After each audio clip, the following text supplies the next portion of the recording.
Hello students, मैं सौरभ चौधरी स्वागत करता हूं अपने YouTube चैनल में। आज हम रियल नंबर को कंटिन्यू करेंगे। इससे पहले हमने रियल नंबर की 2 वीडियोस आपको प्रोवाइड कराई हैं, जिसमें पहली वीडियो में इंट्रोडक्शन क्लास थी, सेकंड वीडियो में यूक्लिड डिवीजन एल्गोरिथम के बारे में पढ़ा था और उससे एचसीएफ फाइंड होता है उसके कुछ क्वेश्चंस किए थे। आई होप आपने किए होंगे। उसके बाद जो टॉपिक है उसको कंटिन्यू करेंगे आज हम। तो रियल नंबर का नेक्स्ट टॉपिक हमारा बच्चों यूक्लिड डिवीजन लेमा है। तो मेरे बच्चों अगला टॉपिक है Euclid division lemma.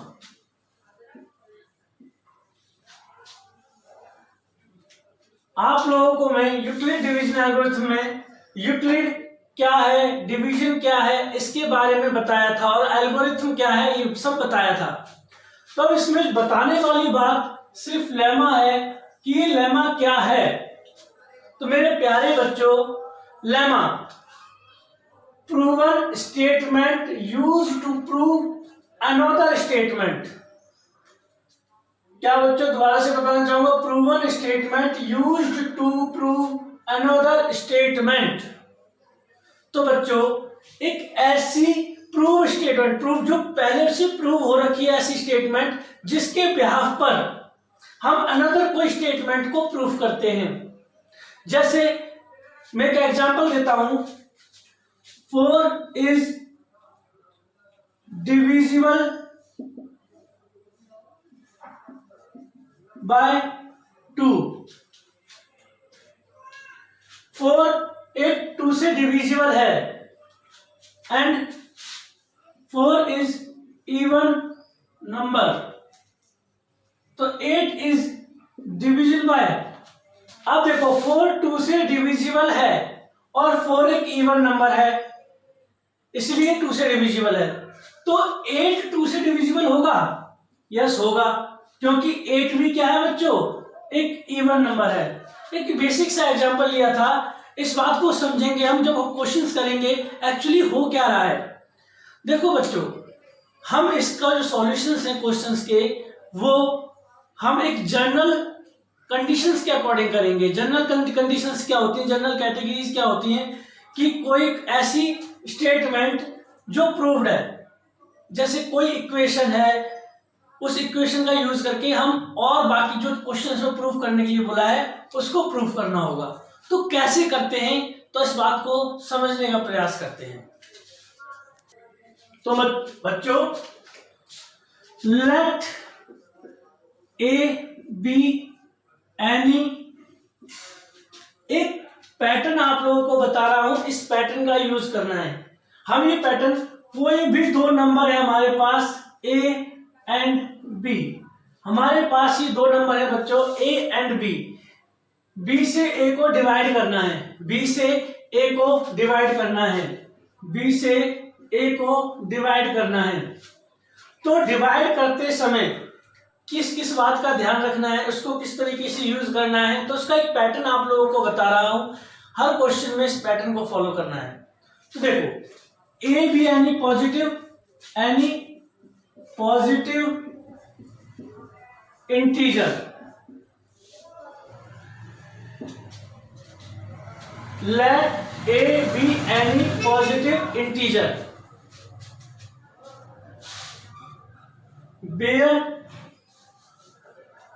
B is equal to, हमें गिवन होगा कि बी कुछ भी, यानी कि 2 3 4 5, बी से हमने ए को डिवाइड करना है। ए हमें गिवन नहीं है, यानी कोई ऐसा नंबर जो हमें गिवन नहीं है, उसकी सारी पॉसिबिलिटीज हमें लेनी होंगी, वो ए के अंदर आ जाती हैं। बी एक फिक्स वैल्यू हमें दी होगी कि भाई इस नंबर से उस नंबर को डिवाइड करना है। तो इसकी कंडीशन क्या बनती है बच्चों, A is equal to B Q plus R. जैसा कि मैंने आपको बताया था, जब हम बी से ए को डिवाइड करते हैं तो हमारा क्वोशिएंट क्यू होता है और रिमाइंडर आर होता है। तो प्रोसीजर क्या था कि b को q से मल्टीप्लाई करते हैं और q को r से ऐड करते हैं। तो हमने क्या b को q से मल्टीप्लाई किया और r को उससे ऐड कर दिया, तो हमें a मिला। वेयर r की जो वैल्यू है वो क्या होती है, इस बात को हमने इंट्रोडक्शन क्लास में समझा था। ये जो स्टेटमेंट आपके सामने है ये प्रूवन स्टेटमेंट है जो हमने इंट्रोडक्शन क्लास में प्रूव करके बताई थी। अब इस स्टेटमेंट का यूज करना है बच्चों किसी भी क्वेश्चन को सॉल्व करने के लिए। तो बच्चों देखो ध्यान से, a को b से डिवाइड किया तो क्वेश्चन q और r बचा, और r क्या हो सकता है, पॉसिबिलिटीज और r क्या होती हैं, 0 से बड़ा होता है r और इक्वल होता है, और b यानी कि डिवाइजर से छोटा होता है। हमने इंट्रोडक्शन क्लास की है इसकी, उसमें सारी बातें ढंग से समझी हैं। उसके बाद यूक्लिड डिवीजन एल्गोरिथम में यही कंसेप्ट यूज हुआ है एचसीएफ निकालने के लिए।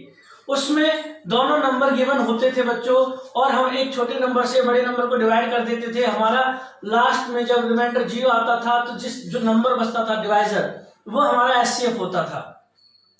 बट यहां पर हमें कुछ डिवाइड का कंसेप्ट यूज नहीं करना है, इस स्टेटमेंट का यूज करना है, और हमें क्वेश्चन में कोई स्टेटमेंट प्रूफ करने के लिए दी होगी उसे प्रूफ करना है। तो a कोई भी पॉजिटिव इंटीजर होगा, एक पैटर्न है बच्चों, इस पैटर्न को फॉलो करना है, आपके सारे क्वेश्चंस इजीली हो जाएंगे। यानी कि मैंने बताया लेमा क्या होता है, एक प्रूवन स्टेटमेंट होती है बच्चों जिससे हम किसी अनदर स्टेटमेंट को प्रूव करते हैं। तो प्रूवन स्टेटमेंट आपके सामने ये है, अब इस स्टेटमेंट से हम किसी अनदर स्टेटमेंट को प्रूव करेंगे।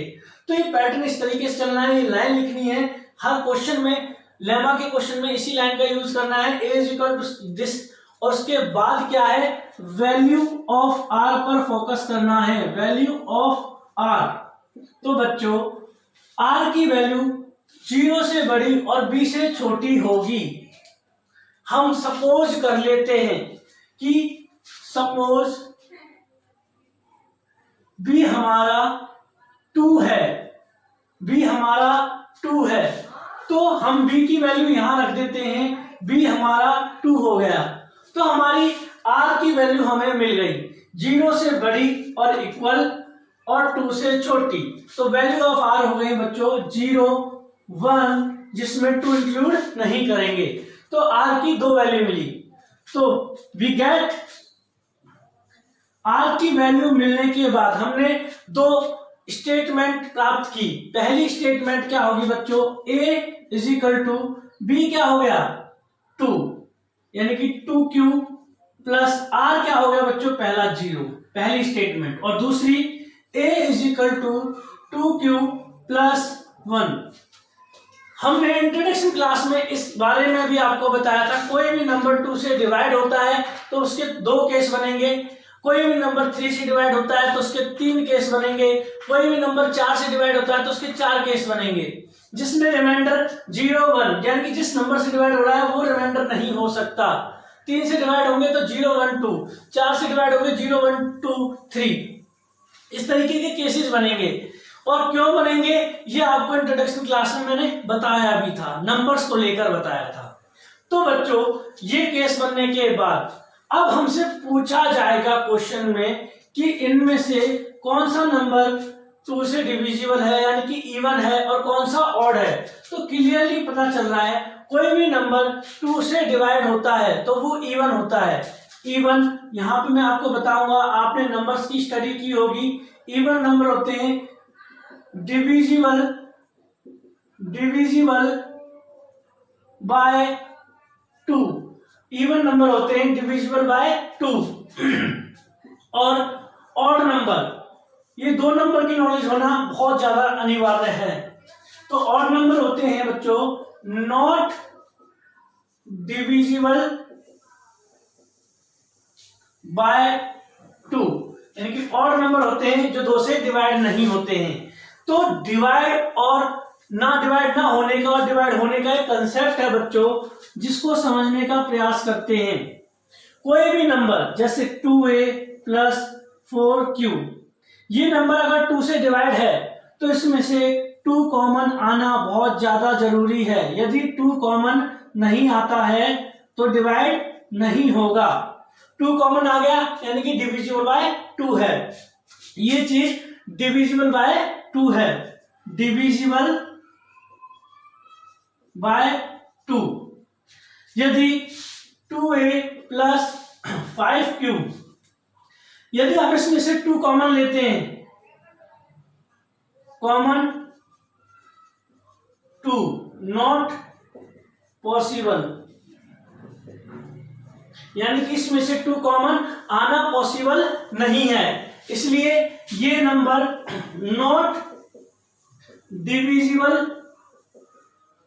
बाय 2 है, तो ये हमारा ऑड नंबर कहलाएगा, ये हमारा इवन नंबर कहलाएगा। आई होप आपको इवन ऑड का कंसेप्ट समझ आया होगा। तो हम इस बात को क्वेश्चन के थ्रू समझने का प्रयास करते हैं। Pause the video and note it. तो मेरे प्यारे बच्चों, स्क्रीन पर एक क्वेश्चन है जो यूक्लिड डिवीजन लेमा का उपयोग करके इसको सॉल्व करना है। तो क्वेश्चन पढ़ लेते हैं कि क्वेश्चन कहना क्या चाह रहा है। तो बच्चों, show that any positive integer, even integer, show that any positive even integer is in the form of 4q plus 2 where q is some integer।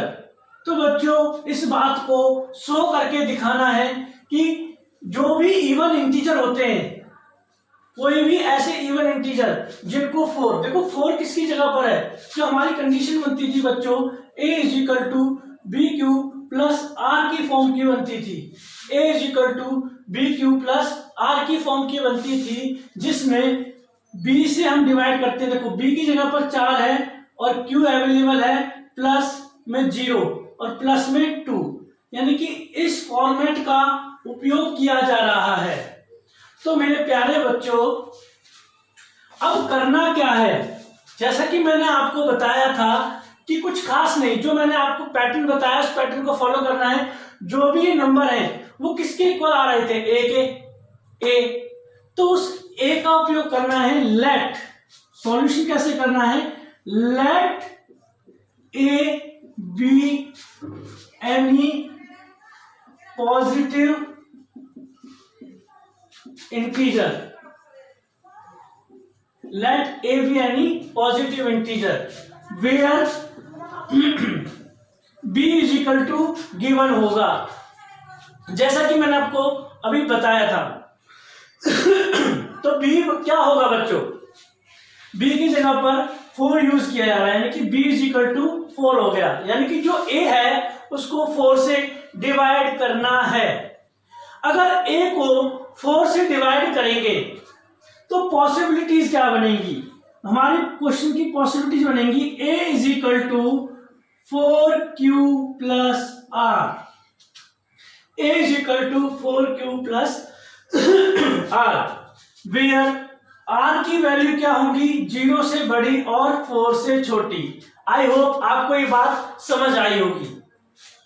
तो बच्चों, इस बात पर विशेष ध्यान देते हुए हम r की वैल्यू फाइंड आउट करेंगे, वैल्यू ऑफ r। तो बच्चों, r की वैल्यू क्या क्या होंगी, 0 से बड़ी और 4 से छोटी।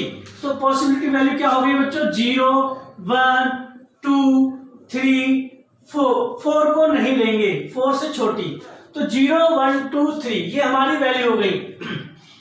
मेरे प्यारे बच्चों, एग्जाम में क्वेश्चन अटेम्प्ट कैसे करना है, खासकर बच्चे क्वेश्चन तो समझ लेते हैं कि क्वेश्चन कैसे होगा, मगर उन्हें अटेम्प्ट करना नहीं आता। तो मैं जिस तरीके से आपको करके दिखा रहा हूं, अटेम्प्ट बिल्कुल एज इट इज करना है, आपके नंबर नहीं कटेंगे। तो ध्यान से देखो, let a b any positive integer where b is equal to 4 और कंडीशन बन गई a is equal to 4q plus r और वैल्यू ऑफ r क्या हो गई, 0 1 2 3। अब हमारे पास जो केसेस बनेंगे वो क्या बनेंगे, वो लिख लेते हैं। तो हमारे केस बनेंगे बच्चों, पहला a is equal to 4q plus 0, यानी पहले r की वैल्यू हमने 0 रख दिया r की जगह पर, इसको इसमें रखना है। A as it is, 4 as it is, Q as it is. अब आर की पहली वैल्यू 0 थी, 0 रख दी।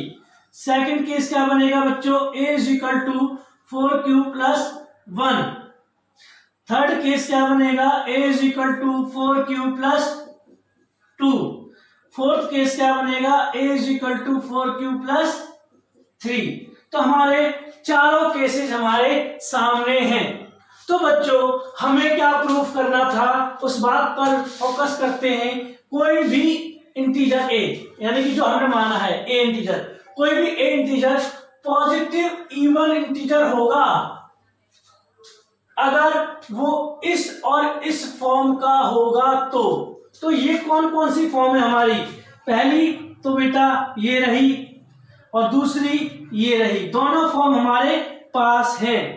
तो हम इनमें इवन करने के लिए इनमें 2 कॉमन लेके देख लेते हैं और एक बात यहां पर लिख देते हैं, एवरी इवन नंबर, यहां लिख देंगे वी नो दैट, हम जानते हैं कि हर एक even number is divisible by 2 से डिविजिबल होता है। तो मेरे प्यारे बच्चों यहां से 2 कॉमन लेंगे तो 2q बचेगा, यहां से 2 कॉमन नहीं आ सकता, नॉट पॉसिबल। यहां से 2 कॉमन लेंगे तो हमारा 2q प्लस 2 कॉमन आ गया तो अंदर 1 बचेगा, ये not possible.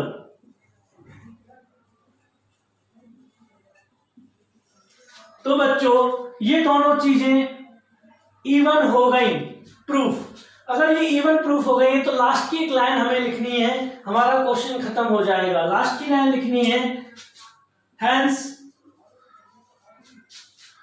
4q and 4q plus 2 is 2 even positive integers। I hope आपको ये सॉल्यूशन समझ आया होगा। Pause the video and note it.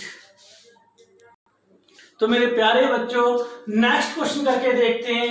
हम इसके अलग अलग टाइप के क्वेश्चंस करके देखेंगे। ये हमारा पहला टाइप है यूक्लिड डिवीजन लेमा पे बेस्ड क्वेश्चंस का। पहले टाइप के क्वेश्चन का एक क्वेश्चन मैं करा चुका हूं, सेकंड क्वेश्चन करा रहा हूं। इसके बाद इसके सेकंड टाइप की तरफ चलेंगे कि यूक्लिड डिवीजन लेमा पर सेकंड टाइप पर किस प्रकार का क्वेश्चन आ सकता है। उसके बाद थर्ड टाइप पर चलेंगे।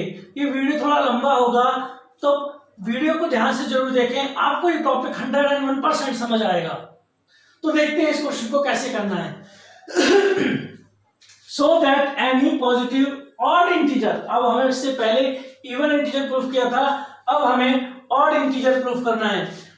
So that any positive odd integer is of the form 6q plus 1, 6q plus 3, 6q plus 5, where q is some positive integer, जहां पर q की वैल्यू हमें नहीं पता, कोई भी इंटीजर हो सकता है। तो देखो बच्चों, लेट, वही लाइन लिखनी है, late a be any positive integer where b is equal to, खुद गैस करो कि b क्या हो सकता है। हमें गिवन है, जो हमारी कंडीशन होती है बच्चों, a is equal to bq plus r इस फॉर्म की होती है। तो b की जगह पर क्या कंसीडर किया जा रहा है, फोकस कीजिए आप। b की जगह पर 6 को लिया जाएगा, यानी कि b इज इक्वल टू 6, यानी कोई भी a अगर हम 6 से डिवाइड करते हैं, किसी भी नंबर को 6 से डिवाइड करते हैं, तो हमारे पॉसिबल केस क्या बनेंगे। तो बच्चों a is equal to b 6 हो गया, 6q plus r, where r की वैल्यू क्या होंगी, r की वैल्यू 0 से बड़ी और इक्वल और 6 से छोटी होंगी। आई होप आपको ये बात समझ आई होगी। तो अब वैल्यू ऑफ r क्या होंगी, वैल्यू ऑफ r की वैल्यूज क्या होंगी, इस बात को समझने की कोशिश करते हैं। तो वैल्यू ऑफ r बच्चों 0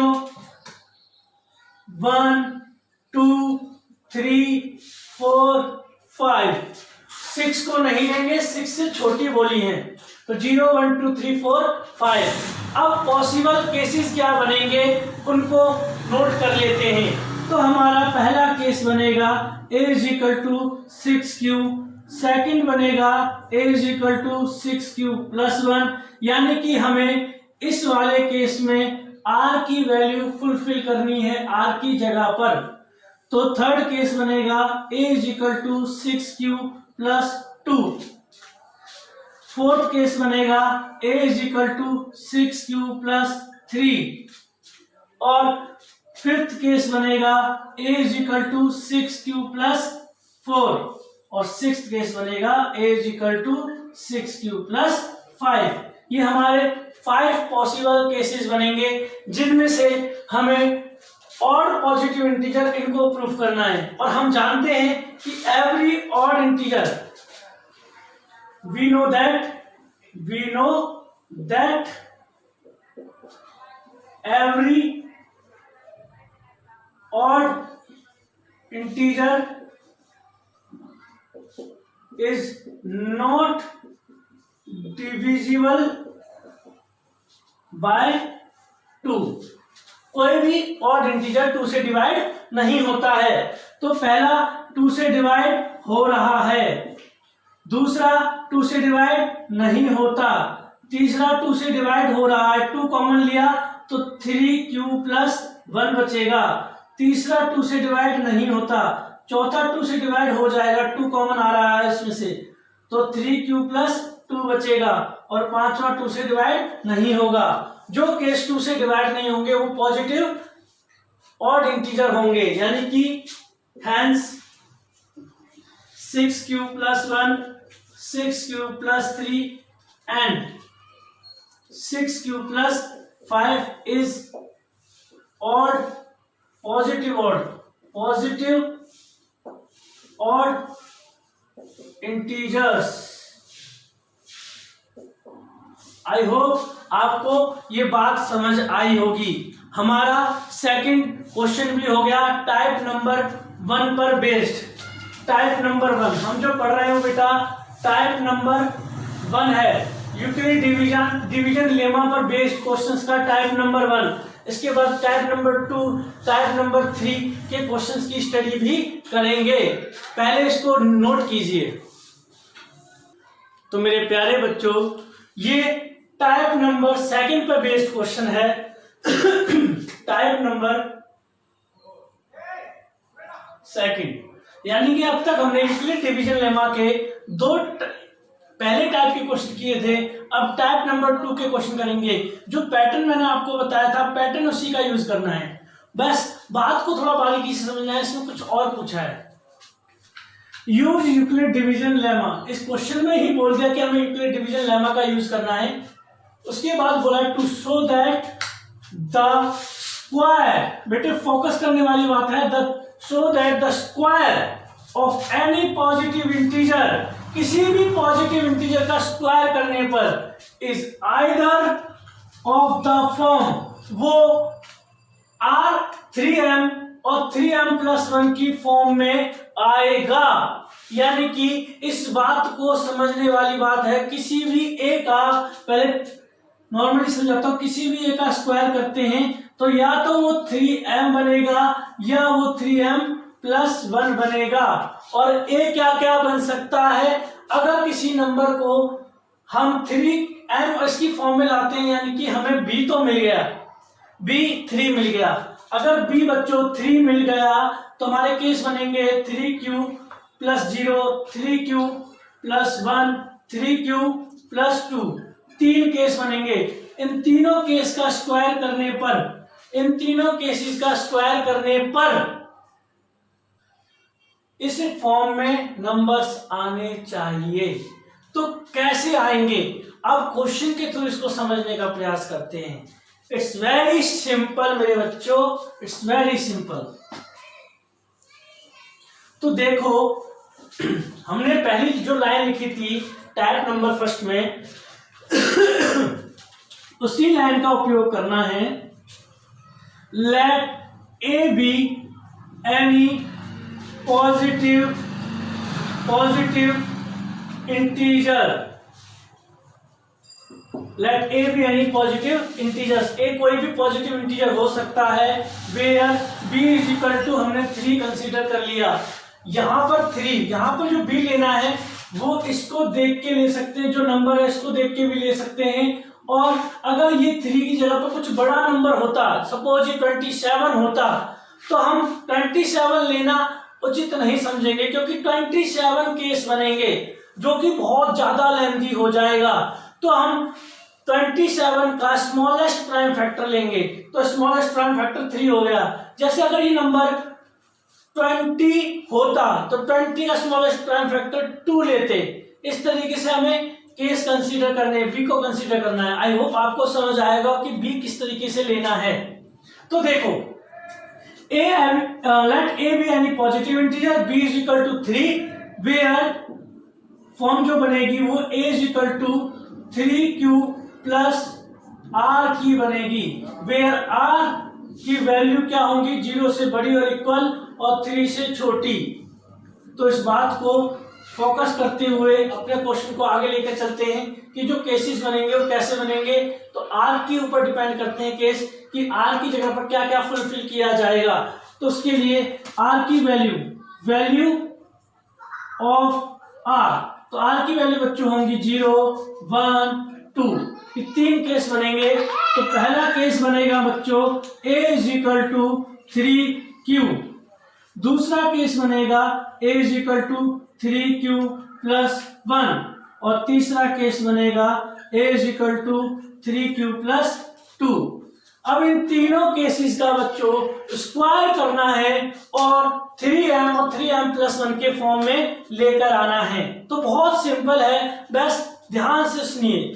पहला case a is equal to 3q, squaring, दोनों तरफ स्क्वायर कर देंगे, स्क्वायरिंग बोथ साइड। तो बच्चों a square is equal to 3q whole square.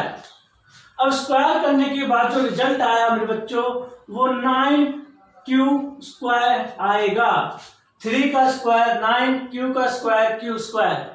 तो बच्चों जो 9q स्क्वायर आया, क्या उसमें से ये 3 कॉमन आ रहा है, क्योंकि हमें 3m की फॉर्म में लेके आना है।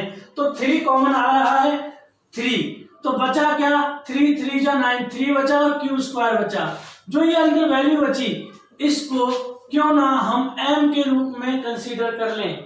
कुछ भी नाम से वो m से करना है, क्योंकि हमें m के टर्म्स में प्रूफ करना है। तो हमारा पहला रिजल्ट a स्क्वायर 3m की फॉर्म में आ गया। अब नेक्स्ट केस की तरफ चलते हैं। इसका सेकंड है a is equal to 3q plus 1, again squaring both. मेरे पास स्पेस की कमी है, आपको ये तीनों केस एक के नीचे एक इस तरीके से करना है, इसके अगला केस इसके जस्ट नीचे करना है। मेरे पास स्पेस की थोड़ी कमी है, इसलिए मैं इसको थोड़ा स्पेस लेके करने की कोशिश कर रहा हूं। तो a is equal to 3q plus 1 squaring both side, तो a square is equal to 3q plus 1 whole square. तो मेरे प्यारे बच्चों, इसको सॉल्व करने के लिए हमें a plus B whole square का फॉर्मूला आना अनिवार्य है। तो जैसा कि मैं आपसे उम्मीद करता हूं a plus B whole square का फॉर्मूला आपको आता होगा। अगर जिन बच्चों को नहीं आता है तो वो यहाँ पर देखिए, यहाँ पर स्पेस है हमारे पास, हम यहाँ पर लिख देते हैं formula a plus B whole square. तो मेरे बच्चों a square plus B square plus 2ab ऐसे भी लिख सकते हैं, या a square plus 2ab plus B square. इस तरीके से हम इस तरीके से यूज करेंगे, यानी कि 2ab जो है वो बीच में लिखना है, बी स्क्वायर लास्ट में लिखना है। तो क्वेश्चन देखो बच्चों, इस क्वेश्चन में फॉर्मूला लगाने की कोशिश करते हैं, जिसमें a का रोल प्ले कर रहा है 3q और b का रोल प्ले कर रहा है 1। तो बच्चों a square is equal to हो जाएगा a स्क्वायर यानी कि 3q का स्क्वायर प्लस b स्क्वायर यानी कि 1 का स्क्वायर, और बीच में आएगा 2ab। 2a है हमारा 3q और b है 1। तो हमारा रिजल्ट हो गया a स्क्वायर आई होप आपको समझ आ रहा होगा। ए स्क्वायर 3q का स्क्वायर होता है बच्चों 9q स्क्वायर प्लस 3 2 जा 6 6 1 जा 6 6q प्लस 1 का स्क्वायर बच्चों 1 होता है। तो मेरे प्यारे बच्चों इस पूरे रिजल्ट में से बस पहली दो वैल्यू में से 3 कॉमन आएगा। पूरे रिजल्ट में से सिर्फ पहली दो वैल्यूज में से 3 कॉमन आ रहा है। इस केस को थोड़ा सा यहां करने की कोशिश करते हैं स्पेस लेके। ए स्क्वायर इज इक्वल टू 9 और 6 में से 3 कॉमन ले लेंगे तो 9 की जगह पर 3 बचेगा और Q square as it is plus 6 में से 3 कॉमन चला गया तो 2 बचा q as it is plus 1। तो बच्चों ये फॉर्म जो वैल्यू दिखाई दे रही है इसकी जगह पर हम इसको m में कन्वर्ट कर लेते हैं, इसको m मान लेते हैं तो 3m प्लस 1 यानी कि हमारा सेकंड रिजल्ट 3m प्लस 1 के टर्म्स में आ गया और पहला रिजल्ट 3m की टर्म्स में आ गया था। अब इसका तीसरा रिजल्ट बचा है वो इन दोनों में से किसी एक टर्म में ही आना जरूरी है, तभी हम इस क्वेश्चन को प्रूव कर पाएंगे। तो मेरे बच्चों एक बात बहुत जानने वाली है, जितने भी प्रूफ वाले क्वेश्चंस होते हैं उसमें रिजल्ट आपका कुछ अलग नहीं आना चाहिए। अगर आता है तो आप गलत हो, क्वेश्चन नहीं, क्योंकि उन्होंने ये बात बोली है कि प्रूफ करो तो वो बात प्रूफ हो रही होगी, तभी वो प्रूफ करने के लिए बोली गई। और यूक्लिड डिवीजन लेमा भी तो यही कहता है कि एक प्रूवन स्टेटमेंट का यूज करके किसी अनदर बात को स्टेटमेंट को प्रूव करना है। तो यानी कि प्रूफ करना है तो वो बात प्रूफ होनी अनिवार्य है। तो अब तीसरा केस सॉल्व करने के लिए थोड़ा स्पेस नहीं है तो इसको मिटाना पड़ेगा। तो इसको जिन्होंने नोट नहीं किया है वीडियो को पॉज करके प्लीज नोट कर लीजिए। तो मेरे प्यारे बच्चों इसके तीसरे केस को सॉल्व करते हैं। a is equal to 3q plus 2। तो बच्चों अभी मैंने बताया a plus B whole square का formula a square plus B square plus 2ab होता है। तो स्क्वायरिंग करने के बाद इसी फॉर्मूले का यूज करना है, स्क्वायरिंग बोथ साइड। तो a square is equal to 3q plus 2 whole square. तो बच्चों a स्क्वायर तो एज इट इज, इसको a plus B whole square के टर्म्स में खोलेंगे तो बच्चों 3q whole square plus 2 whole square plus 2, a है हमारा 3q और b है 2। a square is equal to 3 का स्क्वायर होता है बच्चों 9 और q का square as it is plus 2 3 या 6 6 2 या 12 और q एज इट इज और 2 का स्क्वायर होता है बच्चों 4। तो मेरे प्यारे बच्चों हमें इस फॉर्म में लेके आना है तो उसके लिए लास्ट में या तो 1 बचना चाहिए या 0। तो 0 तो तब बचेगा तीनों में से 3 कॉमन आ रहा होगा, पर ऐसा तो नहीं है। इन दोनों में से 3 कॉमन आ सकता है पर 4 में से 3 कॉमन नहीं आएगा, इसलिए 0 तो नहीं बचेगा।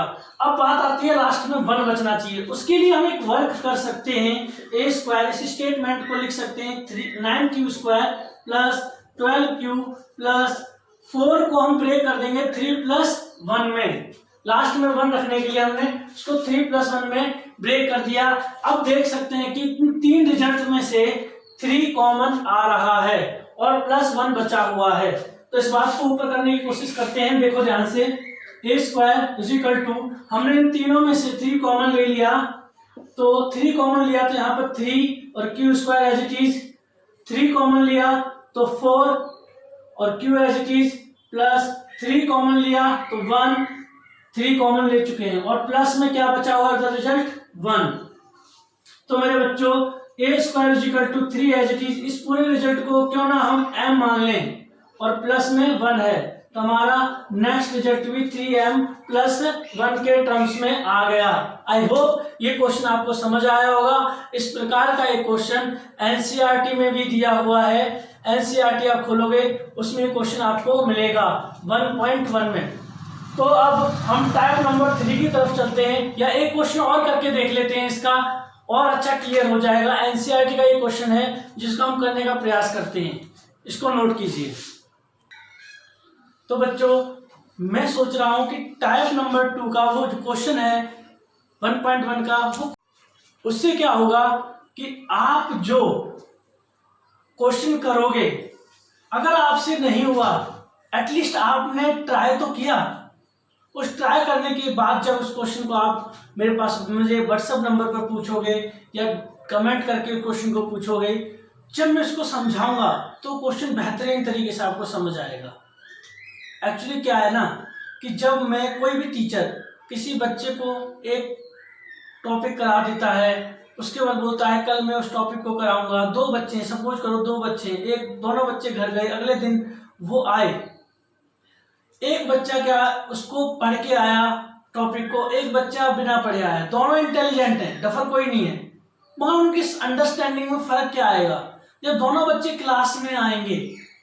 अब टीचर उस क्वेश्चन को करा रहा है, जिस बच्चे ने ट्राई किया था उसके अंदर एक अलग एक्साइटमेंट होगी क्योंकि उससे वो क्वेश्चन नहीं हुआ, तो उसके अंदर एक्साइटमेंट है, जानने की इच्छुक हो रहा है वो कि भाई क्या होगा इसमें, जो मैंने ऐसी मेथोडोलॉजी लगाई जिससे नहीं हुआ, ऐसा क्या मिस कर दिया जो मुझसे नहीं हुआ, वो आज सर बताएंगे, मुझे समझना है। और जो बच्चा घर से करके नहीं आया, वो बच्चा किसी एक्साइटमेंट में नहीं है, वो सिर्फ और सिर्फ नॉर्मल मोड पर है, वो सिर्फ टीचर पर डिपेंड है कि भाई टीचर कराएगा मैं समझ लूंगा, क्या उसमें क्या दोहराई वाली बात है, मेरे पास दिमाग है। पर एक्चुअली क्या होता है ना, दोनों के समझने में फर्क यह है कि क्वेश्चन अगर एग्जाम में घुमा के दे दिया तो जो बच्चा घर से पढ़ के आया था वो उस मेथड को ट्राई जरूर करेगा जब उस क्वेश्चन को करेगा एग्जाम में, क्योंकि वो भूलेगा नहीं, क्योंकि उसने उसके अंदर एक्साइटमेंट से उस क्वेश्चन को समझा था। और जो बच्चा नॉर्मल मोड में था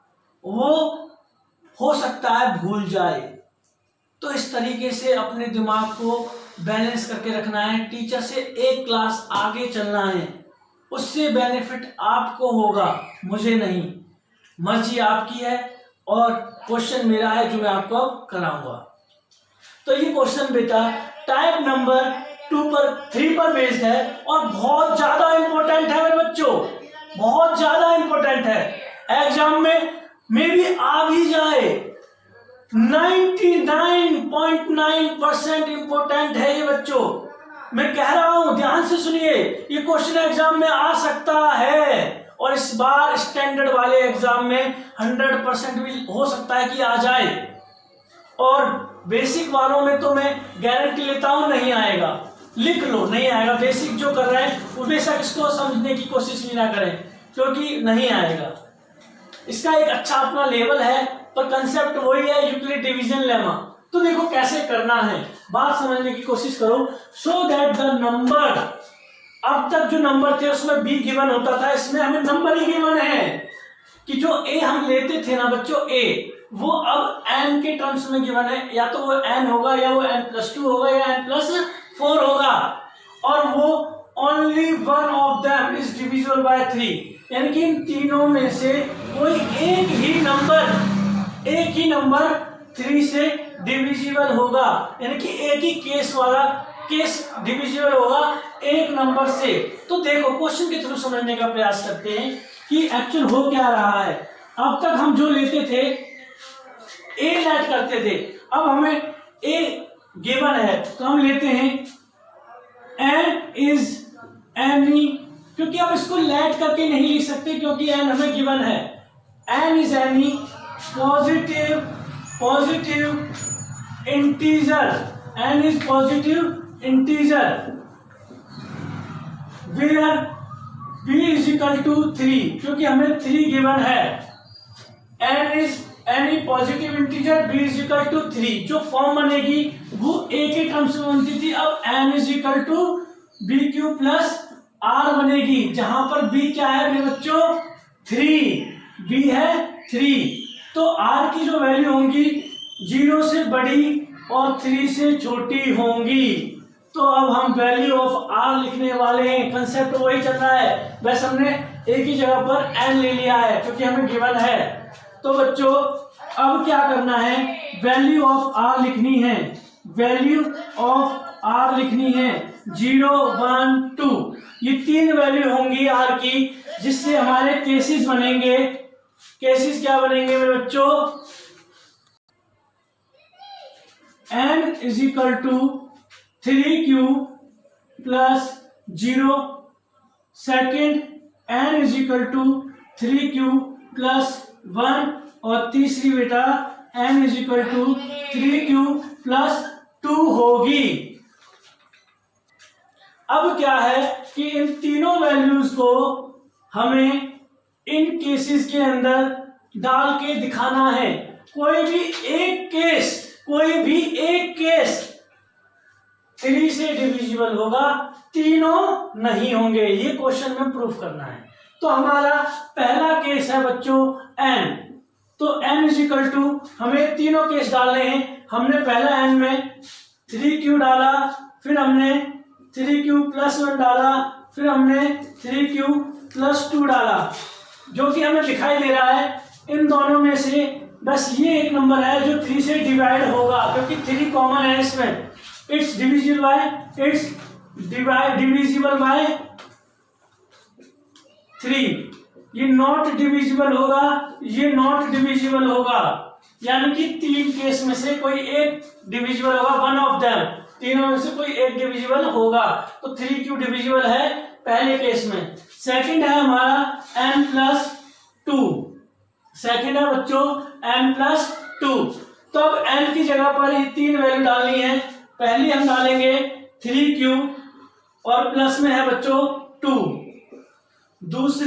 दूसरी हम डालेंगे 3q प्लस 1। n की जगह पर 3q प्लस 1 डाला और प्लस में है 2। तीसरा हमने 3q प्लस 1 डाला, 2 डाला, 3q प्लस 2 डाला और प्लस में है 2। तो ये result 3q plus 2 as it is रहेगा। ये हमारा 3q प्लस 3 हो जाएगा और तीसरा 3q प्लस 4 हो जाएगा। तो मेरे बच्चों इस बात को ध्यान से देखो, इसमें सिर्फ ये वाला नंबर है जिसमें 3 कॉमन आ सकता है। 3q प्लस 3 में से 3 कॉमन आएगा तो 3 का डिविजिबल है। ये डिविजिबल होगा, ये नॉट डिविजिबल, ये नॉट डिविजिबल, ये दोनों नॉट डिविजिबल होंगे।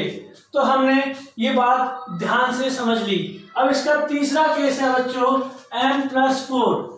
इसमें डाल के देखेंगे, इसमें भी किसी एक नंबर से डिविजिबल होगा। तो हमारे पास स्पेस अवेलेबल है, थोड़ा सा यहां पर करके देख लेते हैं। n+4 में पहले n की वैल्यू 3q डालेंगे तो 3q प्लस 4 आएगा। दूसरे वाले केस में n+4, n की जगह पर 3q प्लस 1 डाल लेते हैं और प्लस में 4 है तो हमारा बन जाएगा 3q प्लस 5। तीसरा है n+4, n की जगह पर 3q प्लस 2 डाल लेते हैं तो प्लस 4 एज इट इज, जिसमें रिजल्ट होगा 3q प्लस 6। तो मेरे बच्चों ये नॉट डिविजिबल है क्योंकि इसमें से 3 कॉमन नहीं आ रहा है। ये नॉट डिविजिबल है क्योंकि इसमें से 3 कॉमन नहीं आ रहा है, मगर इसमें से 3 कॉमन आ सकता है। तो क्या बचेगा बच्चों, q प्लस 2। 3 कॉमन आ रहा है तो ये डिविजिबल होगा, डिविजिबल बाय 3। ये 3 का डिविजिबल होगा। तो हमने क्या से देखा, n पहले केस में तीनों में से एक केस डिविजिबल था, दूसरा n+2 में 3 केस डाले जिसमें n की वैल्यू ये लेनी है। तीनों में से बीच वाला केस डिविजिबल था, वन ऑफ देम, यानी कि एक केस डिविजिबल था। और तीसरा केस था n+4। तो n+4 में ये n की जगह पे तीनों केस डाले जिसमें से लास्ट वाला डिविजिबल है। तो हम कह सकते हैं hence only one of them is divisible by 3। तो आई होप आपको ये बात समझ आई होगी। नोट कीजिए, बहुत इंपॉर्टेंट क्वेश्चन है, एग्जाम में 100% आने की चांस है। तो प्लीज इसे बात समझने के लिए, अगर समझ नहीं आता है वीडियो को दोबारा से देखें। 2-3 बार अगर देख लोगे तो 100% गारंटी देता हूं बात समझ आएगी।